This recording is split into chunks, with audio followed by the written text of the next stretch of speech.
ابو جهل خود نبی علیہ السلام سخت دشمن او تاسو ته پته او داغه بلا کوشش و چې پیغمبر علیہ السلام ته پسنه است تکلیف ورسو دا ورته پته و چې د نبی علیہ السلام مبارک دا عادت دی چې د کافرانو تپوس کوي رسول الله مبارک به د کافرو پختنه لمته ولی د شر نه بهم بچ شو او بل بدی خوشاله شي رغبت په پیدا شي ک الله چې ته مسلمان کی نو ابو جهل د قصد ځان نه جوړه کړ او د دروازې مخې ته یو کیو کاناو او په هغه کې داسې جوړو کاناو چې د خپلې تنګ او ویخې کولاو او د پاسه په سانګي مانګي کې خودل او نری خوره په واچوله مطلب دا چې دی به زما ته پوسټ راځي نو دې کې به غورځيږي چې غورځيږي نو دې خو خله تنګ ده او ویخې کولاو دی نو چې مونږ یې راو باسو په جېخ پېک دونو جېب ورپسې غورځيږي نو مونږ وای چې روله ولې بس کوي پر کنده زه کنده او زه خټو خرابو پکې پریوتنو او نو بس پکې به ختم شي چې رسول الله مبارک ته چاوي چې ابو جهل سوره زونه نه جوړه دي دا قصد ځان نه جوړه کړو نو پښتنه لې روان شو نو چې کوي ته نږدې شو نو جبرئیل علیه السلام وتراغی وته وی مور د کوي د تکنستلې نو رسول الله مبارک واپس شو نو ابو جهل ته چاوي اخو د لارې نه واپس شو نو را منډه کړې چې درې ځان وته خم کې راځه دې براشي پریو بزي نو بعضې وخت کې یو سړی چې په هیبت شي بې عقل کار نه کوي نو چې را منډه که خیال نو پاکوي کې په خپله ور پریوت عبدالرحمن بابا وی کنه وی کوی نه مکه نه د بل سړي په لار کې وی چېرې ستا به د کوهي په غاړه لاړ شي نو بل تسکیب مکه نه وګورې ته به پکې پرېوځې نو چې پکې سینګ پرېوته پاکوي کې لاندې نو بس ګیر شو پکې نو چې څوک بدل په غاړه به خپې خوده نو ابه پکې ورخوره پرېوته نو وی مه ور په غاړه مه ګرځې زه خو هم د نامه پورې غیب کړم په خاوره کې نو رسۍ چې به یې ښکته کوله چې ارستیم نه شو هلته غاړه کچوه غاړه پې ور پرېوتې ده داسې جنجال دی نو رسول الله مبارک ته چاله وی زه یې راوباسم خو که مسلمانېږي نو ابو جهل ته اواز ورکړ وی اخو دې راوباسې خو که مسلمانېږي وی بالکل راغی رسول الله مبارک د کوي په غاړه ورته ودرېد ورته یې وی زه دې راوباسم خو په دې شرط چې ایمان به راوړې وی بالکل وعده ده د ټولو خلکو مخکې ویو رسول الله مبارک لاس ورښکته کړ او د ده لاس ته خدای لاس ورورسو او د مټې ونیو په یو چکې بار راوویسته دا معجزه شوه د حضور پاک وی وایه اوس کلمې شهادت وی نه وی تا چې ما سره واده وکړه وی ته خو جادوګرې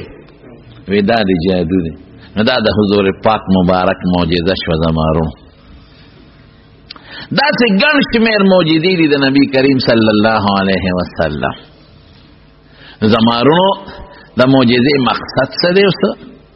د معجزې مقصد دی چې دا د پیغمبر د پیغمبرۍ دلیل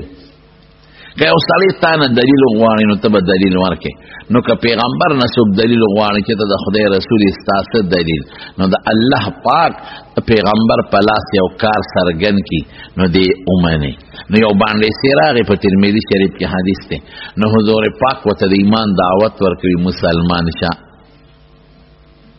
نو باندې سیوم اقوی استاد نبوت دلیل سره رسول الله مبارک کو فرمایل وی کده کجوره دی غونچک ته اشاره تو کوم دی د زمکه لخته راشي او بیا وته اشاره کوم خپل ځای ته واپس شي او به معنی هغه بالکل معنا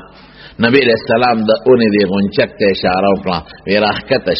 نو غونچک زمکه وی خلاراغی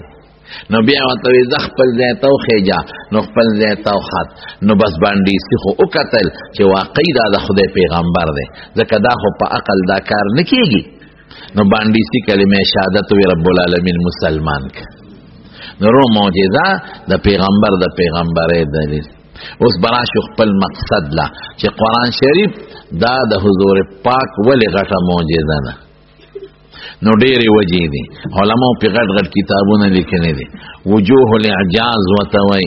د پیغمبر علیه السلام د اعجاز دلایل د ټولو نه لوی دلیل دا دی چې قرآن شریف کې رب العالمین اعلان وکړ قل لئن اجتمعت الانس والجن على ان يأتوا بمثل هذا القرآن لا يأتون بمثله ولو كان بعضهم لبعض ظهيرا ذکر ټول انسانانو پیریان یو ځای چې د قرآن په شان قرآن دی جوړ کی نشي جوړول نشي نو چې خوان دی ونکا نو بیا فاتو بعشر سور مفتریات مثله مفتریات زید لس سورتونو برابر جوړ کې نو چې خوان دی ونکا جوړې نکړې شو نو بیا وای وان کنتم فی ریب مما نزلنا علی عبدنا فاتوا بسوره من مثله ودعوا شهداءکم من دون الله ان کنتم صادقین فان لم تفعلوا ولن تفعلوا فاتقوا النار التي وقودها الناس والحجاره وعدت للكافرین دې یو رکوټي صورت برابر جوړ کې سورتین دا تنوین دا تقلیل دا پار رکوٹی سورہ کوثر پٹولو سورتونو کی رکوٹی سورت دم را جوڑ کے قسم دے کترنن پوری دا غی برابر سورتم دے خلقو جوڑ پیش حالانکہ دا چیلنج دا پختنو تنو دا عربو تاو دا چیلنج اغی خلقو تاو کہ دا غی مثال ترنن پوری دا عربی ادب پا میدان کی نشتا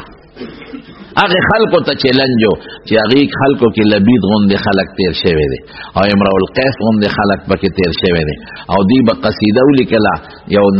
نظم او د بیت الله په دروازه به ټک واو بیت الله ته خوار څوک راځي وې دا سری څوک جوړ کی دا سې چیلنج به یو بل ورکاو په ادبیات کې لیکن قرآن چیلنج ورکتا نه پورې د قرآن په شان پټینې صورت وی جوړ نکړې شو چې د قرآن شان قواعد باندې مشتملي فصاحت او بلاغت پکې وي او لګي خبره او ډېر لوی مضمون قرآن لګي او رکوټه یو آیت او ډېر غټ مضمون لري ما د خپل استاد د مولانا شمس الحق افغاني رحمت الله علیه نو ریدل وی مکه مکرمه ته لاړم نو په مکه مکرمه کې یو سړی را دعوت وکړ یو کتابخانه ته بوتله نو ما ته وی چې کېناستم نو یو شان کتابونه په المارو کې پراتو 1 2 3 جلدونه لیکلي دي خدای داسې کتابونه خو څوک د چا شکل یو شانی د چا رنگ بل شانی ما داسې کتابونه وی صاحب دا یو کتاب دی دا څه دی دا د قرآن شریف تفسیر دی دا ټول کتابخانه د یو کتاب نه ډکه ده یو نسخه ده یو نسخه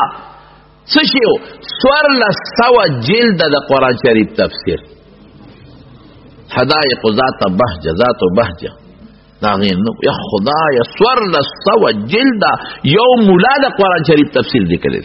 لکل آیت منها زہر و بطر نبی علیہ السلام فرمائی دا دی دن علوم دی اسرار دی پدے کے باریکی دا پکے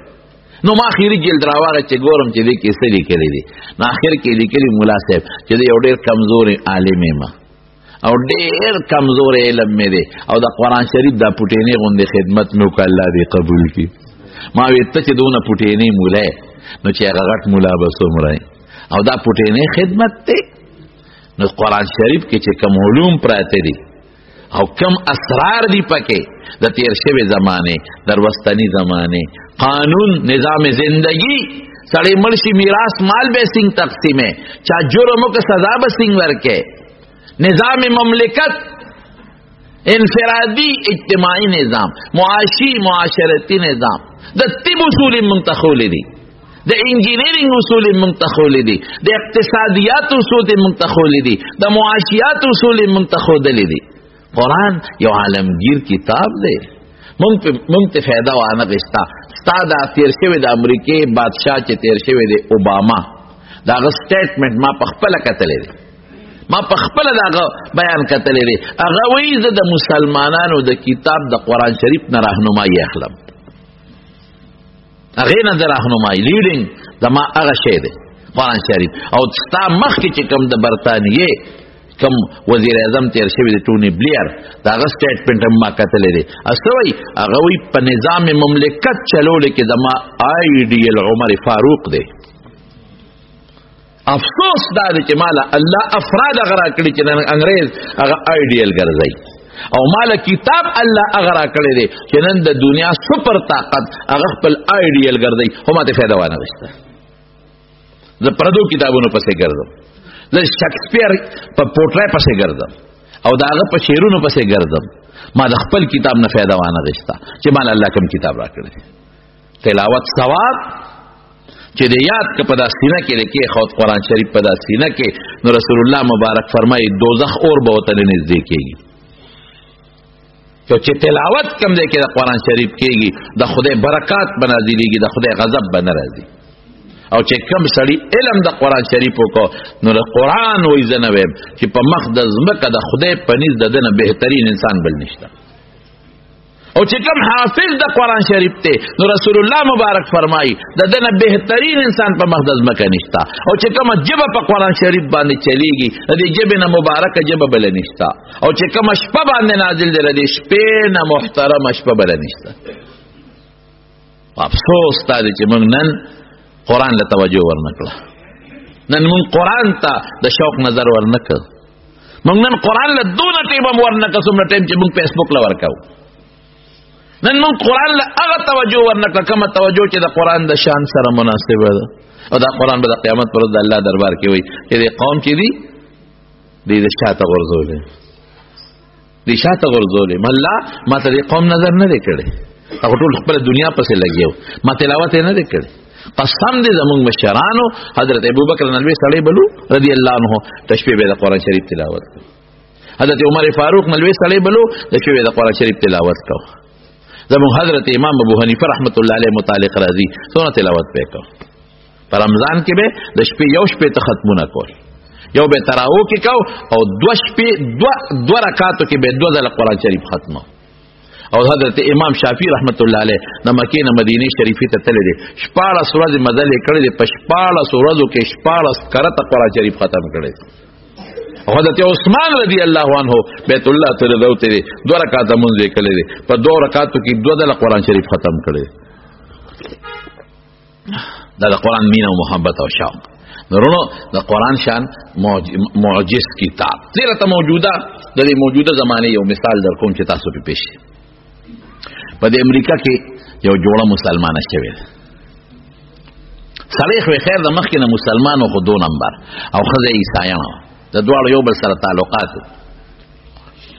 نو دوستانه و دا بوای فرند او ګرل فرند دا په امریکا یورپ کې ډیر دي. دلته مصیبت د انټرنیټ تلاسه دلته مروته دا مې ګرل فرند د جنې مې دوست ده او دا مې بوای فرند د الک مې دوست دی. دا اوس په شریعت کې بالکل سخته ګناه ده، ظلم.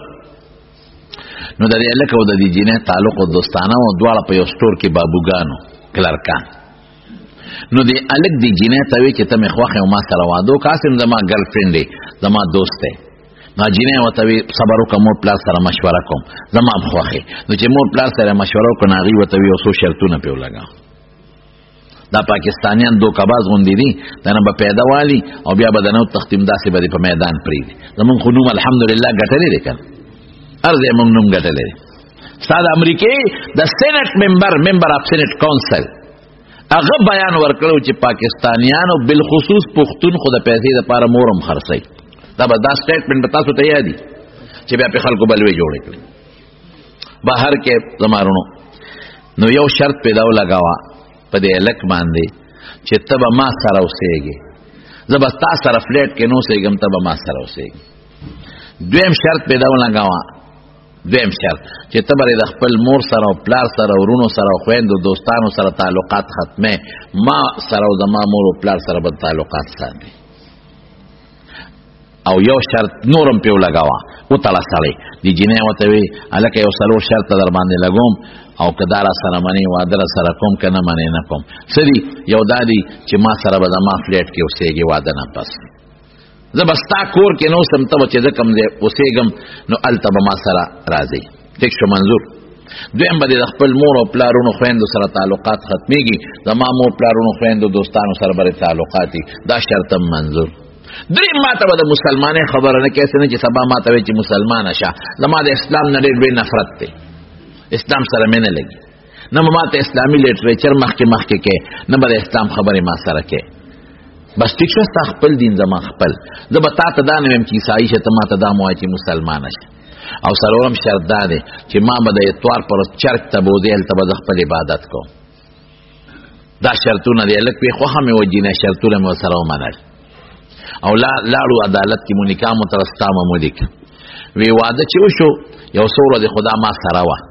خو یو څو ورځې پس ما خپله کډه کوډه ونغښته او دا چې کوم فلیټ کې اوسېدله دا په لرې سټیټ کې وه، نو زه ورسره هلته لاړم، شرط مې ایښی او هلته یو ځای اوسېدو او یو ځای به سار ما موټر چلو، دا به ما سره په یو ځای به سټور ته تلو، یو ځای به مازدیګر واپس تلو. وی ډېر خوشګوار ژوند زمونږ و، دې خو زه خوښوم، زما دا خوښه وه. وی ما به دې ته نه وي چې مسلمانه شه، ما به د اسلام خبرې دې سره نه کولې، په دې به بدې لګېدې. او دې زما د ډیرین او د موبایل نه زما د دوستانو مور پلان نمبر یې ډیلیټ کړی، ختم یې کړی. د دې چې کوم خپلو هغې سره مې تعلق و، ما قرباني ورکړه او دا به مې د اتوار پر چرچ ته بوتله او دې به خپل عبادت کو، انجیل شریف به یې لوسته، بایبل، او زه به ورته کله دننه ناستو او کله بار، او بیا به مې واپس راوسته. دا هلک وایي 3 کاله زمونږ ډېر خوشګوار تعلقات و. وایي 3 کاله پس یو ځل زه دې چوټي کړې وه او زه سټور ته تللی. نو چې زه واپس د سټور نه رالم نو زما دې ښځې خاکرو بروستی و او دا پلیټ یې صفا کړی و، ډسټینګ یې کړی و، دا دوړې موړې سنډلې وې او صفایي یې کړې وه. نو ما دې ښځې ته وې ستا خو نن چوټي وه، لکه چې خاکروب دې روستي وي یو چوټي مې وه، نو ما وې زه دا پلیټ په صفا کړم. نو دا صفایي مفایي به کړې ده. نو زمونږ خلک خو چې کم زیاتي اخبارونه رسالې مونږ کتلي، نو هغه مونږ چې ته یو بوک یې غورځاو او یو ځای کې خخو ځکه د الله رسول نوم یې پکې، د قرآن مضمون یې پکې، او یا چې تسوځو یې یو پاک ځای طرف یو ګوټ ته غورځاو. هغه خلک خو په دې نه دي، هغه چې کوم رساله او اخبار وغیره ګوري یا ډایجسټ، نو یو ډسبل غوندې وي ډیران هغې ته یې غورځوي. نو چې څومره زیاتې رسالې مونږ کتلې او کوم اخبارونه او پالتو سیزونه، نو زما ښځې هغه ډیران ته غورځولې وي، ډسبل د دې پلیټونو منځ کې یو ډیران غوندې ځای وي. بیا د کمیټې ګاډي راځي هغه وړي. دا هلک وایي ما سره یو قرآن شریف و ما له مور را کړی. وایي زه په قرآن شریف بالکل نه پوهېدم، بلکې دا هلک وایي ما په ژوند کې چې ته مونځ نو کړی، ما له مونځ نه راته بالکل الحمد شریف په مونځ ډېرو پوهېدم نه. یو اختر او بل اختر به جومات ته د اختر تلم، هلته جوماتونه ډېر لرې دي وایي. اب هم په دې خیال تلم چې د ملګرو ملاقات به وشي. په مونږ نه پوهېدم خو چې خلکو به اوټ بیټ کول، ما به مغه چل ورسره کو. نه په قرآن په تلاوت پوهېدم، نه مې چې ته روژه نیولې وه، نه مې د قرآن شریف پوهېدم، نه په ناظره په مونږ نه پوهېدم. بدعملو پسې به ګرځېدم، پرو مسلمان. خو دا قرآن شریف مور را کړی و، رومال کې مې نغښتی و، زما په شوکیس کې پروت و. وایي چې زه رالم قرآن شریف نو. نو ما له دې ښځې نه تپوس وکړه چې ښځې دلته رومال کې یو شی تړلی و. وایي او بالکل. څه شو؟ ویره دا فالتو رسالې دا ایګسټو بوکس کتابونه مې دسبل ته ایران ته غورځون. نو 3 کاله کې تا غې له ګوتې نه وې وړې، نو ما یې جوړ د خاوند ضرورت مې ورته نشته او فالتو شی دی، نو ام م دې ایران ته غورځولی دی. تمارونو یو خبره ذهن کې واچوئ، د اسلام نښه څه ده؟ یو سړی به ډېر کمزوري مسلماني، ډېر کمزوري، دی به مونځ هم نه کوي، دی به روژه هم نه نیسي، خو که د الله بېعزتي ده واورېده نو د پړه کې بړاس پر اوچتېږي. داسې ده که نه؟ که د رسول خلاف خبره یې واورېده د پړه کې به یو جوش پر اوچتېږي، او که د قرآن خلاف یې واورېدل چې پلانکي ځای کې د قرآن بېعزتي شوې ده نو دی به زنده‌باد مرده‌باد مخکې وي. داسې ده که نه؟ او که دې کې هم دی ټس نه مس نه شو او په دې خبرو کې هم د ده په زړه کې جوش پیدا نه شو، دا رسر نه مسلمان نه دی، دا مسلمان نه دی. د خدای بېعزتي کېږي، د رسول بېعزتي کېږي، د قرآن بېعزتي کېږي او ته خاموش ناست دی، ته مسلمان نه بیا. نو دا هلک وایي چې ما واورېدل چې دا قرآن شریف لاندې غورځولی دی، د ما اړه یو درز نارې کړې، اړه مې جوش وکړو چې داسې وشو. وایي بس ما منډه کړې، هغه 14 ولسم اتلسم چت کې او ما لیفټ پرې خو په پاوړو سیړو باندې کوزېږم او منډه وام چې خدایا روچت کم څه شو، او چې څنګه رالم هغه ډسبل مې لټاو، خلکو به د پاسه نور ګندونه م غورځولي ډېران دی. دا ښه وه د کمیټې ګاډې نور راغلي، نو ما دا قرآن شریف روچت کړه، دا پکې پروت، او چې څنګه مې روچت کړه او د دې قرآن شریف نه ما دا خټې پرتې دي، رومال ګن کې پروت دی، ما ته دا رومال او دا ارسه دوړې وسنډلې او ما روچت کړه او د سینې پورې مې کلک جوخت ولګاو، نو ما له بې اختیاره جړه راله، ډېر مې وجړل او یو سوچ کې پرېوتم، یو ټینشن کې پرېوتم، د دماغو ته مې څه لهرونه را روان دي، د بره نه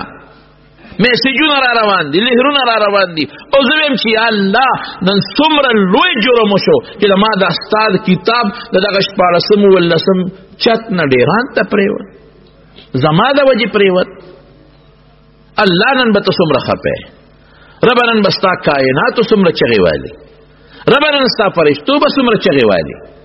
دا څه شو؟ بس په دې قرآن په دې مظلومیت مې خفه دی او ډیر پریشان یم او دا دماغ زما بدلیږي دا زړه بدلیږي زما او دا قرآن مې راواغش کله سینې پورې نیسه کله شونډو پورې نیسه کله سترګو پورې نیسه کله ښکلوه دا مې راواغش او بره په جړا کې راو ختم وی چې راو ختم دې ښځې رامنډه کړې ما ته راته غاړه وته او دا ښځه ما ته وایي چې سړیه بایګاډ د خدای دپاره ما به معاف کې ما وبخه ما ډېر لوی ظلم کړی ما ستاسو مقدس کتاب قرآن شریف ډیران ته غورځولی دی زه معافي غواړم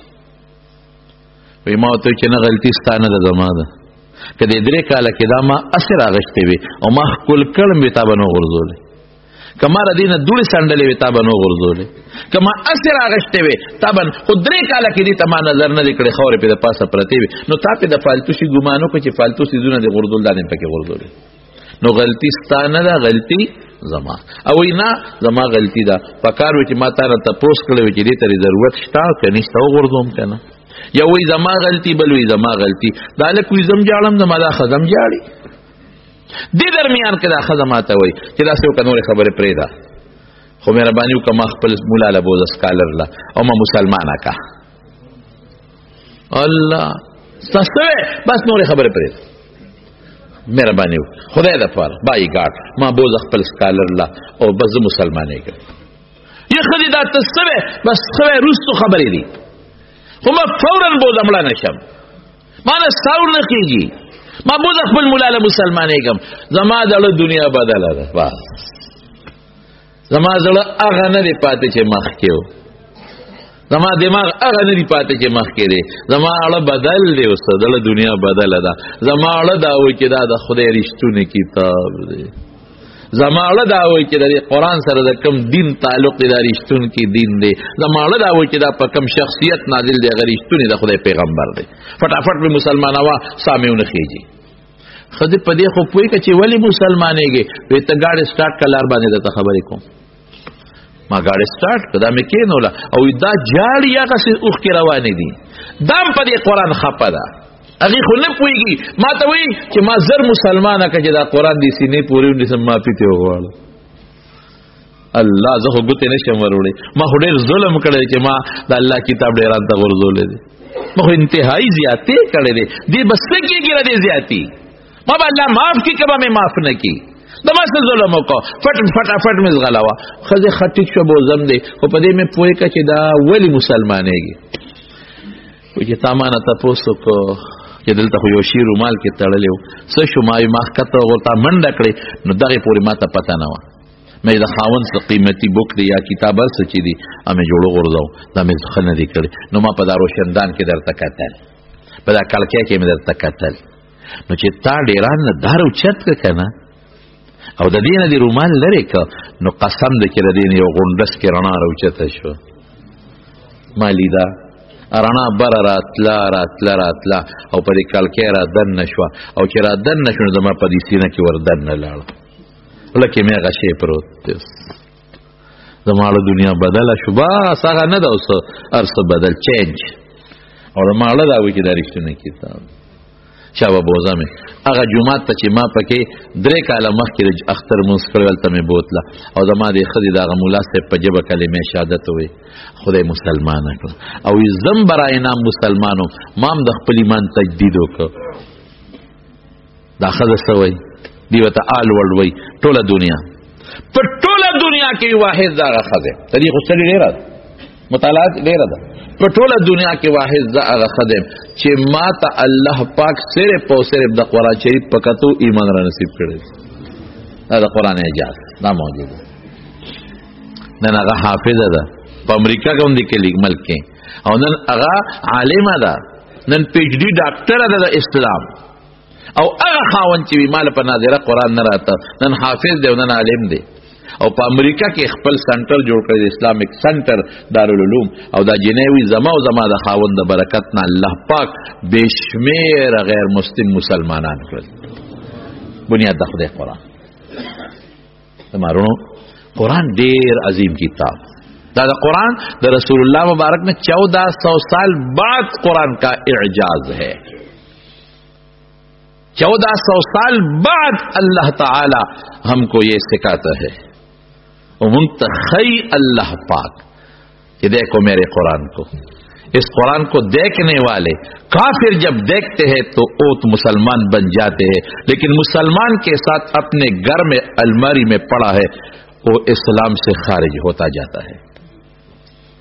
दादा से कहना था मां फैदावाना रिश्ता दे तेरवाने मां दा कुरान तालीमात होता न कतल मां दुनिया रिश्ते दा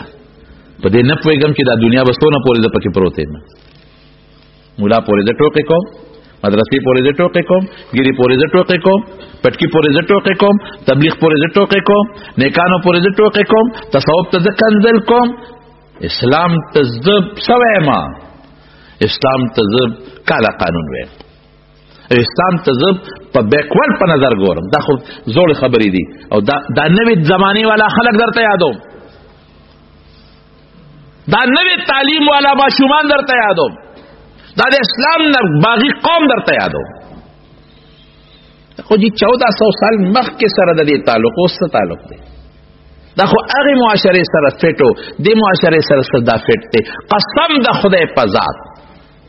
والله بالله تعالی چې د قران سره تخپل معاشره برابر کړي ني او په دې قران کې په دې معاشره کې امن راغی او سکون راغی راشه ما په دې مخلاړو توګه مال خو نظام خدای را کړی ولې خدای ته هغه معاشره معلومه و دانو معلومه تا خو په خدای ایمان نشته الله ته پته و چې دا قران تر قیامت پورې نافذ العمل دی او دا هدایت تر قیامت پورې دی تر قیامت پورې چې څومره قومونه راځي هغه ټول سره مساوي نظام دی مونږ ځان لري کړی مونږ وایو لکه ټیکنالوژي او قران وی کا وکړه تا خو نه منې کوي ته وایي چې په یو غشي پیغمبر مبارک وای هغه زمانہ کې غشي اوس میزایل دی درې کسه جنت ته بوزو اعدوا لهم ما استطعتم من قوه ته ته کښ تا قرآن د تجارت د نه باندې کوي عثمان صاحب نه تمالداري دی نشي د عبدالرحمن ابن عوف نه تمالداري دی نشي اخو زه حضور پاک زمانہ کې تجارتونه مو او د حضور پاک مبارک زمانہ کې زمینداري مو او خانو دي زمانہ کې موټرې دي داغه زمانه مطابق د تعیش سامانو د ضرورت سامان او سمجھتا وی رجال لا تلههم تجارت ولا بيع عن ذکر الله دغه خلق د تجارتونو او د زمیدارو او د مال د خدای نه ندي غافل کړي قران وی ځان د خدای نه مغافل کوا دا نو چې دکان مکوا کوا دا نو چې تجارت مکوا رسول الله مبارک فرمایي چې کم سړی حلال تجارت کوي دا فریضه بعد الفریضه ده حضرت سعد رسول الله مبارک له پمخه ورغی چې ستړي مشو کول د الله سي سختو کېږي وټه د دوالو جهان مبارک سردار فرمای سعد داسې دي وسه په دې کوداله و په دې چاري و په دې بچول نفقه غټم د دوالو جهان مبارک سردار د اغل اسونه راواغشتل او کولې کړل ورتا ودا لاسونه به جنت ته دي نو ما د تجارت نه ملکه دا غلط شي راستا خو وای چې موز کوا ور سره تلاوت ور سره کوا علم ور سره کوا څلور بچی دي دو مدرسې ته ولګه کنه یو پکې ولګه اسمره بل اوس پاتې کېږي خو نه د مقبره کې څومره خلک دفن پلار څه شو مور څه شو نیاس شو نیکه څه شو گاونډي څه شو دغه څه مونږ رواني رونو زما د خبرې مقصد قران عظیم کتاب نو قران سره خپل تعلق برقرار ساتو ها عملی تعلق په بچو علم کې حفظ په کې ناظرې ته کې نه تلاوت په کې مټه دې سره سره جمعه ته بوزي او لږ مهرباني وکړه دا موبایل دې ماشومانو ته مپرې دې دوی قران لاس کې ورکه تسبیح لاس کې ورکه کثر کل متباک پیسو نه مخلاص کل صحت نه مخلاص کل وخت مور له تباک دین نه مخلاص کل ټول اوس په بربند